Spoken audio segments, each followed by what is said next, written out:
हमारी सहयोगी अंजना पाकिस्तान के सबसे बड़े राजनीतिक संकट पर विभिन्न जानकारों से बात कर रही हैं। नटवर सिंह से उनकी पाकिस्तान पर यह विशेष बातचीत। इमरान खान अपना टर्म पूरा किए बिना ही बेदखल होते हुए दिखाई दे रहे हैं। पाकिस्तान की परिस्थितियां कैसी, भारत को कैसे रखनी चाहिए, उस पर नजर बातचीत करने के लिए हमारे साथ इस वक्त नटवर सिंह साहब, पूर्व विदेश मंत्री भारत सरकार के, जुड़ रहे हैं, जिनसे उनके अनुभव के जरिए समझेंगे कि भारत इस पर कैसे नजर रखे। नटवर जी, मेरा पहला सवाल आपसे यही है, क्या अब हम समझे एंड गेम खत्म हो गई है पूरी कहानी इमरान खान के लिए, क्योंकि आंकड़े उनके साथ नहीं है, और भारत इस तब्दीली को किस तरह से देखे और समझे? देखिए, एक तो हम पाकिस्तान के अंदरूनी बातों पर चर्चा नहीं करते। वो स्वतंत्र देश है, उनकी जो पॉलिसी है, मगर चूंकि हमारे पड़ोसी हैं और कई जंग हो चुके हैं, जिन सब जंगों को वो हार चुके हैं, इसलिए हमें कुछ तो दिलचस्पी लेनी पड़ती है। अब ये जाहिर है कि जो पिछले 10-15 दिन से हो रहा है, उसमें लगता ही है कि इमरान साहब की सरकार गिरेगी और जल्द गिरेगी। भारत किस तरह से देखे, क्योंकि ये तय है कि सेना के हाथ में जो भी वहां शासक रहता है वो सेना के हाथ में कठपुतली की ही तरह रहता है। फॉलआउट की सेना के साथ जो अब सेना ने हाथ एक तरह से उठा लिया है उनसे, उसकी वजह आप क्या देखते हैं और समझते हैं? क्योंकि चाहे वो प्रधानमंत्री नरेंद्र मोदी हो या फिर कश्मीर का मुद्दा हो, अनुच्छेद 370 हटने के बाद वो लगातार भारत के खिलाफ जहर उगल ही रहे थे, जो कि वहां की सेना चाहती है उनसे। नटवर जी, देखिए, अगर आप पाकिस्तान का इतिहास देखें तो पिछले 75 साल में, तो सिवाय मोहम्मद अली जिन्ना और लियाकत अली खान की सरकारों में तो फौज ने हाथ नहीं लगाया। तब जिन्ना साहब तो मर गए 11-12 महीने बाद, और लियाकत अली साहब को गोली मार दी गई सन 51 में। तो उसके बाद फौज का ही जोर रहा है वहाँ। फौज फैसला करती है कि कौन राष्ट्रपति होगा पाकिस्तान का और कौन प्रधानमंत्री होगा, और वो चला ही आ रहा है पिछले 73 साल से, 70 साल से। जो ये कॉन्फ्लिक्ट हो गया उसकी वजह आप क्या देखते हैं? जो फॉल आउट हो गया इमरान खान और वहां की सेना के बीच में, जो ये हाथ सेना ने खड़े कर लिए उनसे? नहीं, कोई ताजुब नहीं है। वो तो गजब है कि उनकी सरकार 4 साल चल चुकी, नहीं तो 2 साल 2.5 साल चलती है। अब देखिए, जो सरकार उनके बाद आएगी, मेरे ख्याल में 3 तारीख को फैसला हो जाएगा कि वो प्रधानमंत्री रहेंगे कि नहीं रहेंगे। अगर मान लीजिए नहीं रहे तो उनकी जगह शहबाज साहब आएंगे। वो नवाज शरीफ साहब के भाई हैं, वो पहले भी रह चुके हैं। अब देखिए वो क्या करते हैं, उनकी सरकार कितने दिन चलती है। तो हमें तो रिश्ते रखने जो वहाँ की सरकार हो, मगर इस वक्त हमारे रिश्ते पाकिस्तान से ठीक नहीं है, तो हमारा कोई ज्यादा उनसे संबंध नहीं है कि वो दखल दे रहे हैं कश्मीर में। अगर आप सबके शासन को देखें तो एक भुट्टो परिवार जो अपनी पॉलिटिक्स वहां कर रहा है, शहबाज शरीफ जैसा आपने कहा, नवाज शरीफ के भाई जिनके पीएम बनने की संभावना बहुत है, मुशर्रफ थे, और अब इमरान खान के 44 महीने। आपको भारत के नजरिए से सबसे बेहतर कौन समझ में आता है?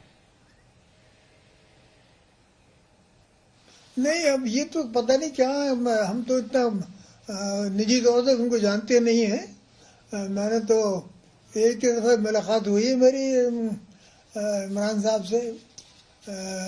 ये ज़रूर है कि वो क्रिकेट बहुत मशहूर खिलाड़ी हैं, और जब उनको चुना गया था, जो 20-25 साल से पॉलिटिक्स में है, तो उनको अपने आप को पाकिस्तान के अवाम को इंट्रोड्यूस तो नहीं करना था, उनको सब जानते थे उनको। अब ये जो आए नए नवाज शरीफ साहब के भाई, अब इनको दुनिया तो नहीं जानती ना। इमरान साहब को तो दुनिया जानती थी, इसलिए नहीं कि वो बहुत तेज पॉलिटिशियन थे, इसलिए कि वो वर्ल्ड क्लास के क्रिकेटर थे। लेकिन क्या राजनीति के पिच पर ये वर्ल्ड क्लास प्लेयर फेल हो गया? क्योंकि पाकिस्तान की जो हालत है, भ्रष्टाचार के खिलाफ प्लैंक पर वो आंदोलन कर करके सत्ता में आए, लोगों का समर्थन मिला, सबको लगा एक नया पाकिस्तान बनेगा, लेकिन अर्थव्यवस्था दुर्व्यवस्था में परिवर्तित हो गई और ऐसा हालत है, जीडीपी में भारी गिरावट है, इन्फ्लेशन रेट, महंगाई दर बहुत ऊंची है, जो रुपया है पाकिस्तान का वो 50% के आसपास डॉलर के खिलाफ इनके रेजीम में गिर गया है। तो शासन की पिच पर वो पूरी तरह से फ्लॉप हो गए इमरान खान। नहीं, ये कोई नई बात नहीं है पाकिस्तान में। पाकिस्तान पुख्ता देश नहीं है। और देखिए, ऐसी बातें हिंदुस्तान में तो प्रजातंत्र है, डेमोक्रेसी ने जड़ ले ली है। हमारे यहाँ ऐसा होता नहीं है। हमारे यहाँ फौज कोई कभी दखल नहीं देती सरकार में। उनके यहाँ रवैया है कि फौज हमें दखल देती है। उनकी आर्थिक स्थिति बहुत खराब है, कमजोर देश हो गया है, दूसरों पे वो निर्भर रहते हैं। चाइना की वजह, चाइना उनकी बहुत मदद करता है, मगर जो इस वक्त हालत है, आर्थिक हालत है, फाइनेंशियल हालत है, वो बहुत ही ज्यादा खराब है। रविवार को उन्होंने एक बहुत बड़ी रैली वहां पर की जहां पर काफी लोग पहुंचे और इमरान खान काफी कॉन्फिडेंट और हंसते हुए स्टेज पर दिखने की कोशिश भी कर रहे थे। उन्होंने वहां से भारत की बड़ाई भी की कि देखिए वो देश कहां है, इन परिवारों ने लूट लिया पाकिस्तान को। वो अब जन समर्थन का दावा कर रहे हैं। इस दावे में दम दिखता है आपको? अरे, हमारे चुनाव में यूपी चुनाव हुआ तो कांग्रेस पार्टी को 430 में से 2 वोट मिली, तो भीड़ तो कोई ला सकता है। पाकिस्तान हिंदुस्तान में क्या फर्क पड़ता है? ये आपने बहुत इंटरेस्टिंग बात कही। अब इमरान खान के बाद आपको क्या दिख रहा है? क्या आपको लग रहा है लोकतांत्रिक तरीके से फिर वहां पर चुनाव हो जाएंगे या फिर एक अस्थिरता के दौर में पाकिस्तान चला जाएगा, जो कि भारत के लिए अच्छा नहीं है? देखिए, सरकार जब तक चलेगी जब तक फौज को मंजूर हो। जिस दिन वो समझेंगे तो पाकिस्तान को, इमरान खान को हटाया किसने? वहां के अवाम ने तो नहीं हटाया। फौज ने कहा कि अब आप घर जाइए। इमरान खान ने कहा कि मैं मंजूर नहीं करता, मगर वो फौज का जोर इतना है कि वो जब उनकी वोट आएगी 3 तारीख को, मुझे लगता है कि शायद वो कामयाब ना हो। और उसके बाद आप लोकतांत्रिक तरीके से चुनाव होता हुआ देखते हैं?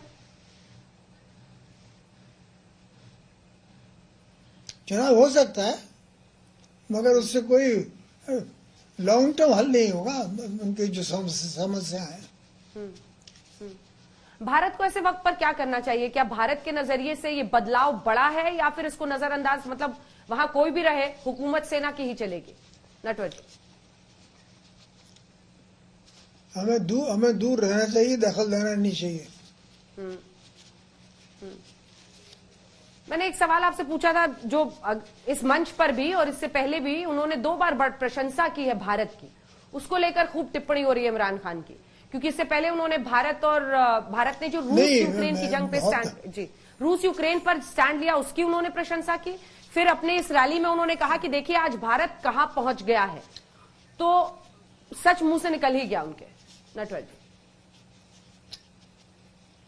देखिए, ये तो हमें खुशी होनी चाहिए, क्योंकि कोई पाकिस्तान का प्रधानमंत्री या वहाँ का राष्ट्रपति कभी हिंदुस्तान की तारीफ तो करता नहीं है। तो इमरान साहब ने बड़ी हिम्मत दिखाई और हमको उसको स्वागत करना चाहिए। आपका बहुत बहुत धन्यवाद। हमारे साथ पूर्व विदेश मंत्री नटवर सिंह जी जुड़े हुए थे। मुश्किलों के भंवर में इमरान खान फंसे हुए हैं और उनका यही कहना है कि अब उनकी सरकार बचती हुई दिखाई नहीं दे रही है, लेकिन हिंदुस्तान को इससे और पाकिस्तान की गतिविधियों से दूर ही रहना चाहिए, अलग रहना चाहिए, क्योंकि वहां कोई भी लोकतांत्रिक तरीके से चुना जाए, शासन सरकार वहां की सेना का ही चलता है। बहुत धन्यवाद सर आपका हमारे साथ जुड़ने के लिए।